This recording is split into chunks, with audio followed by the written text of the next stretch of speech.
यदि संपूर्ण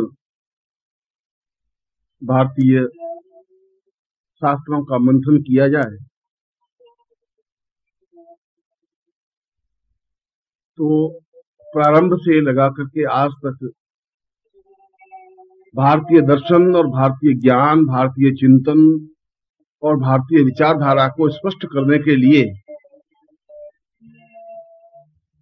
एक एक करके 108 उपनिषदों की रचना हुई।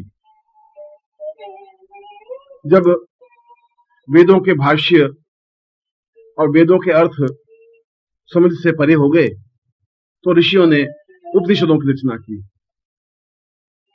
जब ज्ञान और चिंतन लोगों की समझ से परे हो गया तो फिर उपनिषदों की रचना करके लोगों को समझाने की प्रक्रिया प्रारंभ की। उपनिषद का तात्पर्य है उपनिषद, पास में आना और नजदीक बैठना।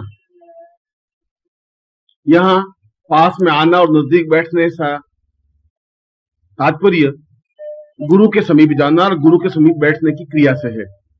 जो गुरु के समीप बैठता है, जो गुरु से कुछ सीखता है, जो गुरु से कुछ चिंतन करता है, उनके ज्ञान मंथन से कुछ मोती प्राप्त करता है और अपनी जिज्ञासाओं का समाधान करता है, अपने मन की जटिल ग्रंथियों को खोलने का प्रयास करता है, और ऐसी क्रिया करने वाले को उपनिषद कहते हैं। उपनिषद कोई कागजों के टुकड़े नहीं है, उपनिषद कोई इबारतें नहीं है, लिखी हुई कोई पंक्तियां नहीं है। उस समय शिष्य अपने जीवन का मूल ध्येय मर्म यह समझता था कि मेरे जीवन की पूर्णता तभी प्राप्त हो सकती है जब मैं गुरु के पास जाऊं, योग्य गुरु के पास बैठूं और उनसे सीख प्राप्त करूं, शिक्षा प्राप्त करूं, ज्ञान प्राप्त करूं। मगर उपनिषद का एक और तात्पर्य है। गुरु के पास बैठना ही उपनिषद नहीं है। उपनिषद का मतलब है नजदीक जाना। हम प्रयत्न करें कि गुरु की भावनाओं का अनुरूप बने, हम प्रयत्न करें कि गुरु के चरणों में विसर्जित हों, गुरु के और नजदीक जाएं और इतने अधिक नजदीक चले जाएं कि गुरु के हृदय से एकाकार हो जाएं, हम में और गुरु में किसी प्रकार का अंतर नहीं रहे। इसको उपनिषद कहते हैं। हम में और गुरु में कोई पार्थक्यता नहीं रहे, कोई भेद नहीं रहे। उनकी विचारधारा हमारी विचारधारा, उनकी भावभूमि हमारी भावभूमि, उनका चिंतन हमारा चिंतन एक हो जाए। और उपनिषद का प्रारंभिक तत्व ही यही है कि तुम प्राण मम प्राण, तुम देह मम देह, तुम ज्ञान मम ज्ञान, तुम चिंतनम मम चिंतनम। तुम्हारा सारा चिंतन, तुम्हारा सारा ज्ञान, तुम्हारा सारा जो कुछ भी भाव सरणी है वह मेरी बन जाए और मैं अपने आप में बिल्कुल समाप्त हो जाऊं, मेरा कुछ अस्तित्व नहीं रहे, मैं अपने आप में आपके चरणों में विसर्जित कर दूं और विसर्जित करके बहुत कुछ प्राप्त कर सकूं। इस स्थिति को उपनिषद कहते हैं। ऋषियों ने कई उपनिषदों की रचना की। कठोपनिषद, मांडुक्य उपनिषद, तैत्तरीय उपनिषद और एक एक करके 108 उपनिषदों की रचना होती गई।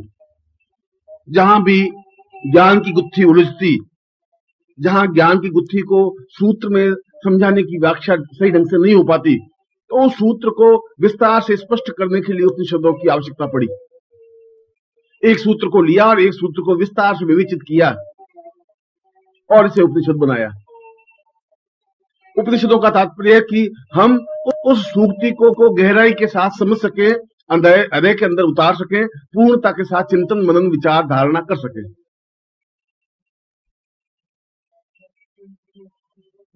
इन 108 उपनिषदों में ऋषियों ने इन सारे उपनिषदों का अध्ययन मनन करने के बाद यह एहसास किया, यह विचार किया, यह स्पष्ट किया कि यद्यपि प्रत्येक उपनिषद अपने आप में एक अलग विधा लेकर के बैठा हुआ है, प्रत्येक में अलग अलग ज्ञान है, अलग अलग चिंतन है, प्रत्येक उपनिषद अपने आप में पूर्ण है, ज्ञान के क्षेत्र में अपने आप में अपना अद्वितीय है, परंतु इन सब उपनिषदों में, इन समस्त उपनिषदों में जो सर्वश्रेष्ठ और अद्वितीय उपनिषद है उसे शिष्योपनिषद कहा गया है। शिष्योपनिषद, यहां पर शिष्य को समझने की जरूरत होगी। उपनिषद और शिष्य में कोई अंतर ही नहीं है, दोनों का शब्द अर्थ एक है। शिष्य का मतलब है शिष्य होना, नजदीक होना, और गुरु के हृदय के नजदीक पहुंचना, और ऐसी स्थिति तक पहुंच जाना कि गुरु के हृदय से एकाकार हो सके, उसको शिष्य कहते हैं। शिष्य का तात्पर्य कोई देह से नहीं है, शिष्य का तात्पर्य कोई शरीर से नहीं है, शिष्य का तात्पर्य खड़े होकर हाथ जोड़ने से नहीं है, शिष्य का तात्पर्य कोई दीक्षा लेने से नहीं है। यह तो एक भाव है। पूर्णता और शिष्यता तो तब प्राप्त होती है जब हम दीक्षा लें और दीक्षा लेकर के गुरु के पास जाएं, गुरु के पास पहुंचे, गुरु से एकाकार हो सके और अपने आप को पूर्ण रूप से विसर्जित करके गुरु के हृदय में एकाकार हो जाएं, तब हमारी शिष्यता प्रारंभ होती है। तब शिष्यता का समापन नहीं हो पाता। और जहां शिष्यता नहीं है वहां उपनिषद भी नहीं है, कि उपनिषद का तात्पर्य भी गुरु के नजदीक जाना है और उनके हृदय से एकाकार होकर ज्ञान प्राप्त करना है। शिष्य का तात्पर्य भी है कि गुरु के नजदीक जाना है और उनके हृदय से एकाकार होकर ज्ञान प्राप्त करना है। इस दृष्टि से देखा जाए तो उपनिषद और गुरु, उपनिषद और शिष्य, इन दोनों में समान धर्मिता है। दोनों का एक ही लक्ष्य है, एक ही चिंतन है, एक ही विचार है, एक ही भावना है, और दोनों इस पथ के लिए प्रयत्नशील है कि उस महासागर में से हमें कुछ बूंदे प्राप्त हो जाए। जो ज्ञान का अथाह समुद्र है उसमें से हम अवगाहन करके अपने आप को पवित्र और दिव्य बना दें। और इसीलिए शास्त्रकारों ने, ऋषियों ने, महर्षियों ने, योगियों ने, वे चाहे किसी भी धर्म और संप्रदाय के रहे और वे चाहे किसी भी प्रकार के शैव या वैष्णव या ब्राह्मी संप्रदाय या अघोर संप्रदाय, और इस शास्त्र में और तंत्र साधना में और मंत्र साधना में जितने प्रकार के संप्रदाय बने, उन सारे संप्रदायों में सभी योगियों ने और सन्यासियों ने, शास्त्रज्ञों ने और चिंतकों ने, विचारकों ने इस बात को स्वीकार किया कि जब तक हम शिष्योपनिषद को समझे नहीं, तब तक, जब तक उसको अपने हृदय में उतारे नहीं, तब तक अन्य उपनिषद पढ़ना ही व्यर्थ है, तब तक जीवित रहना ही व्यर्थ है, तब तक जीवन में आगे बढ़ने की क्रिया संभव ही नहीं है। और इसीलिए उन्होंने एक स्वर से स्वीकार किया कि शिष्योपनिषद प्रत्येक व्यक्ति का प्रारंभिक हेतु है और जीवन का अंतिम हेतु है। अन्य उपनिषद पढ़े या नहीं पढ़े, अन्य उपनिषदों की चर्चा करें या नहीं करें, अन्य उपनिषदों के मर्म समझे या नहीं समझे, तो कोई जरूरत नहीं है। क्योंकि यदि हम सही ढंग से शिष्योपनिषद समझ लेते हैं और उस शिष्योपनिषद को अपने हृदय में उतार लेते हैं, तो अन्य उपनिषद तो अपने आप हमारे हृदय में उतर जाएंगे, अन्य उपनिषद तो अपने आप हमारे समझ में आ जाएंगे। उनके लिए प्रयत्न करने की जरूरत नहीं है, क्योंकि जब हम गुरु के हृदय में उतरेंगे तो गुरु का जितना अथाह ज्ञान है उनसे हम संपृक्त हो जाएंगे, उनसे हम संबंधित हो जाएंगे, बस सब कुछ ज्ञान हमें अपने आप प्राप्त हो जाएगा। और इसीलिए महर्षियों ने कहा कि प्रत्येक शिष्य को सबसे पहले शिष्योपनिषद का अध्ययन करना चाहिए, और अध्ययन ही नहीं करना चाहिए, उनके श्लोकों को समझना चाहिए, और समझने के साथ साथ अपने हृदय में उतारना चाहिए, अपने जीवन में उतारना चाहिए, अपने व्यवहार में उतारना चाहिए। हो सकता है कि आज के इस भौतिकमय वातावरण में ऋषियों की यह वाणी थोड़ी अटपटी लगे, आज के स्वार्थमय युग में यह लगे कि गुरु ने अपनी प्रशंसा ज्यादा कर दी है, मगर ऐसा नहीं है। यदि हमें हरिद्वार में, गंगा में स्नान करना है, पवित्र होना है, तो हरिद्वार जाना ही होगा और नदी में छलांग लगानी ही होगी।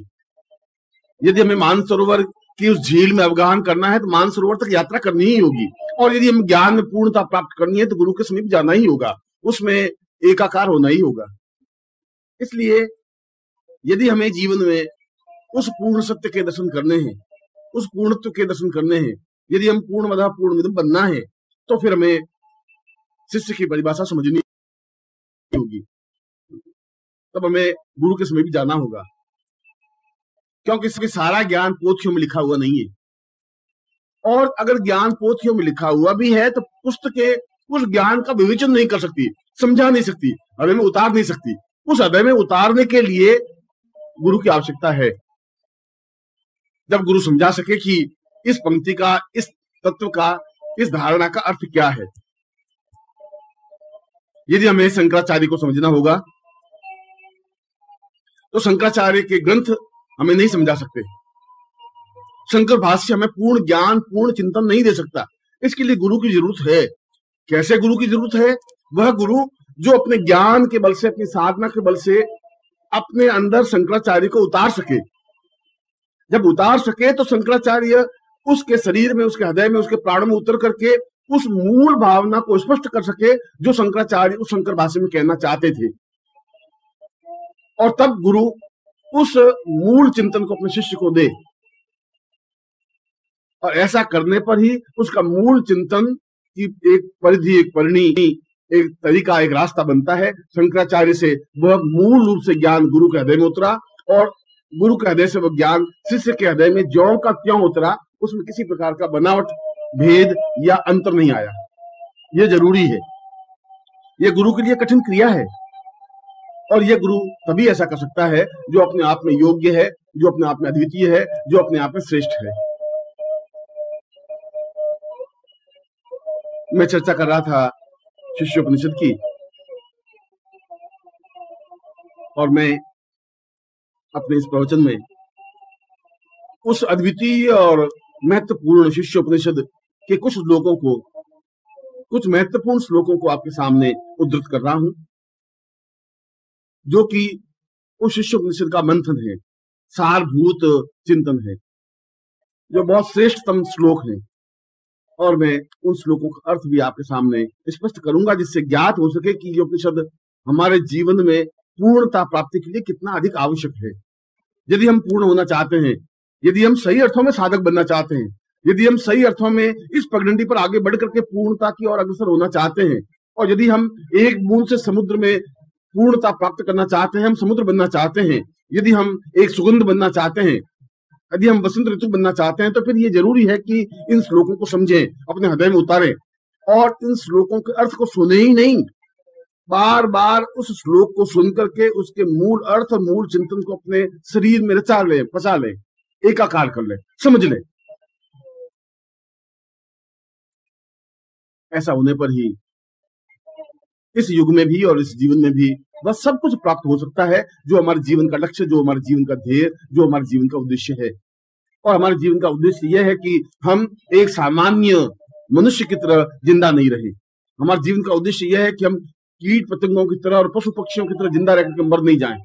हमारे जीवन का उद्देश्य है कि यदि हम उस भारतवर्ष में पैदा हुए हैं, यदि हम विश्व में पैदा हुए हैं, इस ब्रह्मांड के एक भाग हैं, तो हम उस ज्ञान और चिंतन को प्राप्त कर लें जो ज्ञान हमारे पूर्वजों की थाती है। उस ज्ञान के पूर्णता के साथ हम उस जीवन की श्रेष्ठता को प्राप्त कर लें, उसको अपने हृदय में उतार लें, उस चिंतन को अपने आप में पूर्णता से, समग्रता से एकाकार कर लें। इसीलिए इन सारे श्लोकों को पढ़ें, सुने, अपने हृदय में उतारें, और फिर चिंतन करें कि क्या हम इस श्लोक के अनुरूप बन सके हैं, क्या श्लोक में जो भावनाएं दी हैं वैसे हम हैं। नित्य रात्रि को सोते समय यदि शिष्य इन श्लोकों को सुन करके और आंख बंद करके मनन करता है कि इस श्लोक में जो शिष्य की भावना दी हुई है क्या उसके अनुरूप में हूं, यदि नहीं हूं तो अभी मैं शिष्य नहीं बन सका हूं, अभी मुझ में न्यूनता है, और मुझ में न्यूनता है तो फिर गुरु ज्ञान कहां से देंगे। यदि मेरी झोली फटी हुई है तो गुरु देंगे भी तो वह तो निकल जाएगा, फिर दोष मेरा ही है, फिर गुरु का तो कोई दोष नहीं है, फिर पात्रता में न्यूनता मेरी है। और जो अपनी न्यूनताओं को समझने की कोशिश करता है वह न्यूनताओं को हटा भी सकता है। जो अपनी न्यूनताओं को समझने की कोशिश करता है वो सफल भी हो पाता है। और इसीलिए यह जरूरी है कि हम इन श्लोकों के मर्म को, श्लोकों के अर्थ को, इस चिंतन को, विचारों को समझें और इसके अनुरूप बनने की कोशिश करें, और बन सकते हैं। ऐसा बनना ही हमारे जीवन की नियति है, ऐसा बनना ही हमारे जीवन का अभीष्ट लक्ष्य है। ऐसा बनने से हमें जीवन में पूर्णता प्राप्त हो सकती है। और यदि ऐसा नहीं बन सके तो हम फिर कृतज्ञ हैं, कायर हैं, बुज़दिल हैं, फिर हम शिष्य नहीं बन सकते। हमें शिष्य कहने का गौरव भी नहीं मिल सकता, फिर हम शिष्य कहला करके अपने मुंह को झूठा नहीं कर सकते। सही अर्थों में हम एक मामूली से व्यक्ति हैं, शिष्य नहीं है। शिष्यता की परिभाषा, शिष्यता का चिंतन, शिष्यता का मनन तो बिल्कुल एक अलग चीज है जो श्लोकों के अनुरूप बनने की क्रिया से है।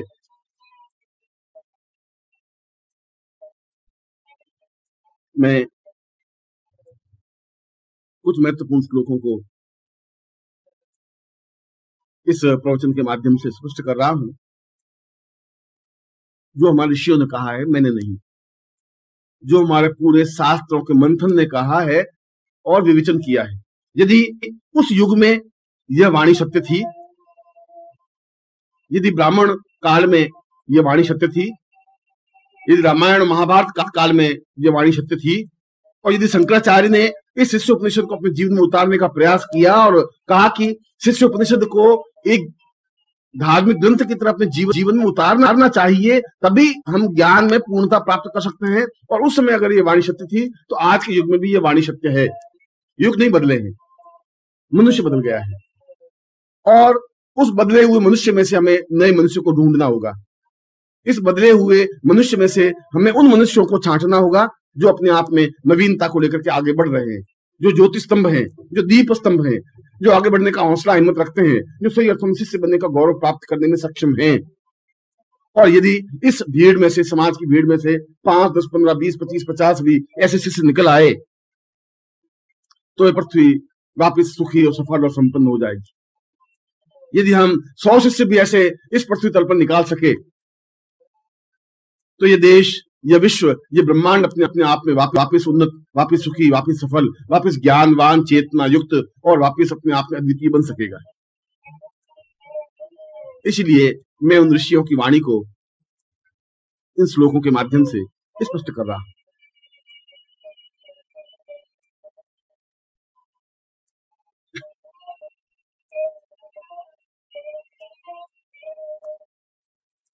शिष्यो वतंसं परमेव तुल्यं गुरुर्वै गृहीत्वं मम भावनेत्रम् चिन्त्यं विचिन्त्यं हृदयं सदान्ये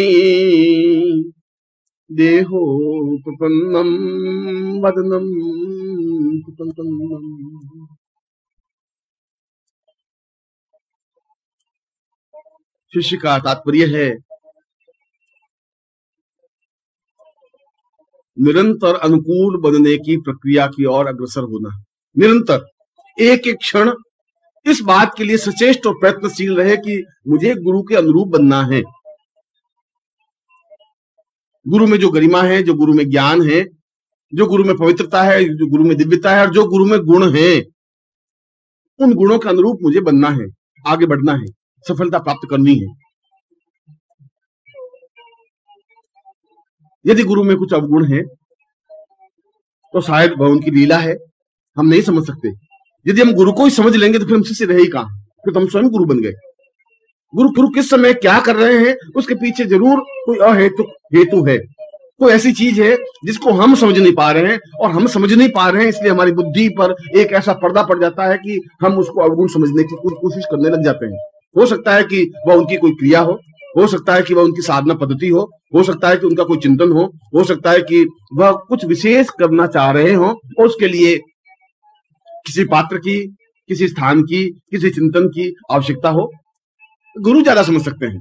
हमें उन चिंतनों को समझने की जरूरत नहीं है, उनके गहराई में जाने की जरूरत नहीं है। हमें तो उनके समीप जाना है, उनके अनुरूप बनना है। और इस श्लोक में स्पष्ट किया है कि जो गुरु आज्ञा दे उन आज्ञाओं का हम पालन करें।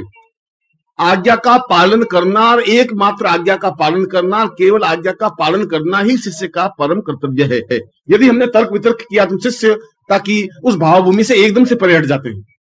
जब गुरु कोई शब्द कहता है तो बहुत सोच समझ करके कहता है, क्योंकि उनका कोई भी शब्द अपने आप में मिथ्या नहीं होता। वह तो शब्द शक्ति है।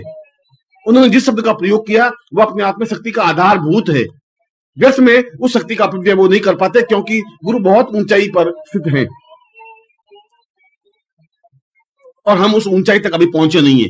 वह एक समुद्र है, हम केवल एक बूंद हैं, और बूंद होकर के हम ये समझे कि हम समुद्र को समझने की कोशिश कर रहे हैं या हमने समुद्र को समझ लिया, तो इससे ज्यादा मूढ़ता और इससे ज्यादा न्यूनता कुछ नहीं हो सकती। एक बूंद समुद्र को नहीं समझ सकती। उस समुद्र को समझने के लिए उस बूंद को अपने विशाल परिधि में समुद्र बनना होगा। इसलिए जो समुद्र आज्ञा दे, बूंद को पालन करना जरूरी है। और यदि बूंद समुद्र बनना चाहे तो फिर बूंद को अपने आप को विसर्जित करके समुद्र में एकाकार होना होगा। और यदि वह समुद्र के पानी में, समुद्र में एकाकार हो जाती है, लीन हो जाती है, अपना अस्तित्व मिटा देती है, तो वह बूंद अपने आप में अलग बूंद नहीं कहलाती, वह समुद्र का एक भाग बन जाती है। फिर उसको समुद्र कहते हैं, समुद्र देवता कहते हैं। इसलिए बिना तर्क वितर्क किए उन्होंने आज्ञा दी, हमने पालन किया। बस केवल एक ही लक्ष्य, एक ही मार्ग की, वो क्या आज्ञा देते हैं, हम क्या आज्ञा पालन करते हैं। यदि हमने वापस पलट करके जवाब दिया तो उसी क्षण से हमारी शिष्यता की न्यूनता प्रारंभ हो गई, और जिस क्षण से शिष्यता की न्यूनता प्रारंभ हो गई उस समय हम मनुष्यता से भी नीचे गिर गए। फिर हम न मनुष्य रहे न शिष्य रहे।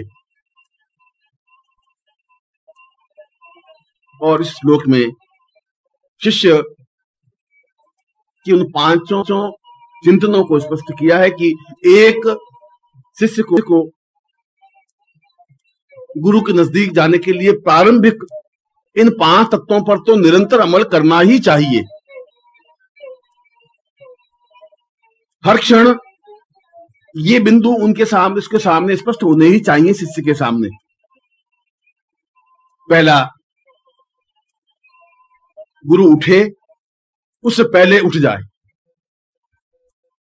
जितने बजे गुरु उठे हम उससे पहले उठ करके तैयार हो जाएं, स्नान करके, पूजा करके, संध्या करके, जो कुछ हमारा दैनिक नित्य क्रियाकलाप है उसको संपन्न करके जब खड़े हों तब गुरु उठने की क्रिया हो। उससे पहले सारी काम कंप्लीट हो जाना चाहिए।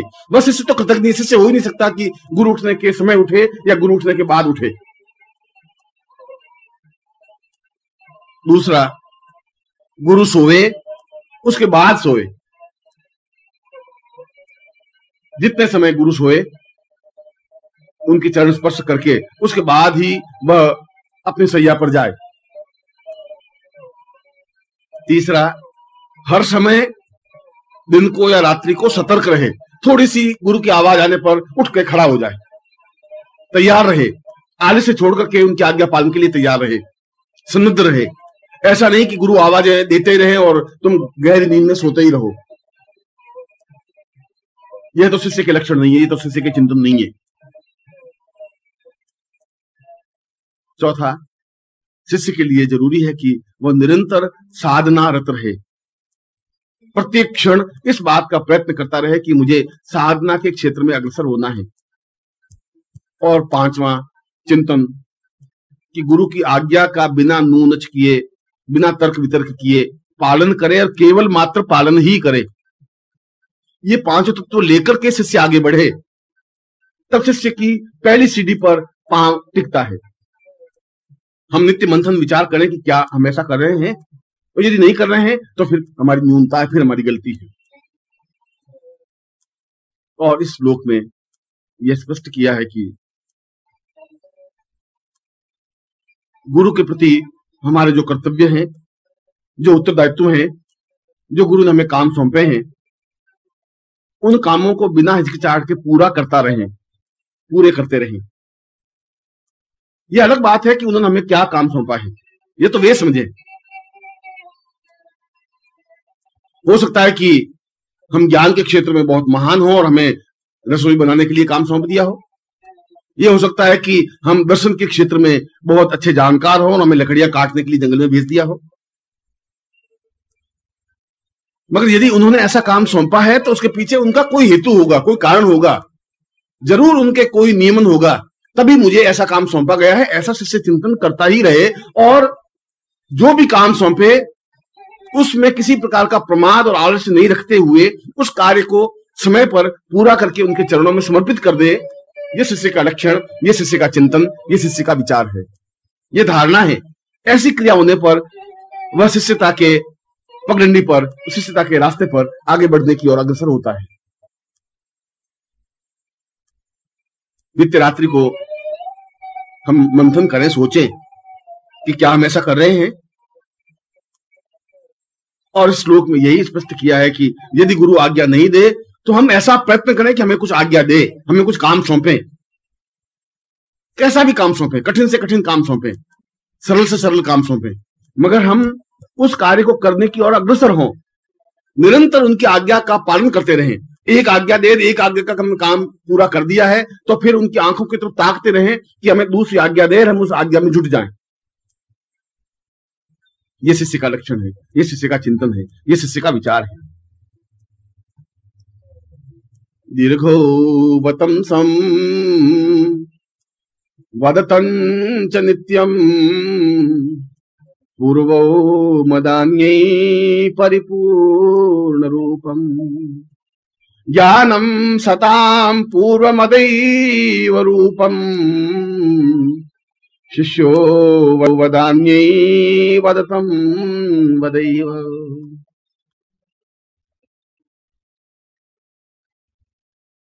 शिष्य शब्द बना है आज्ञा पालन में,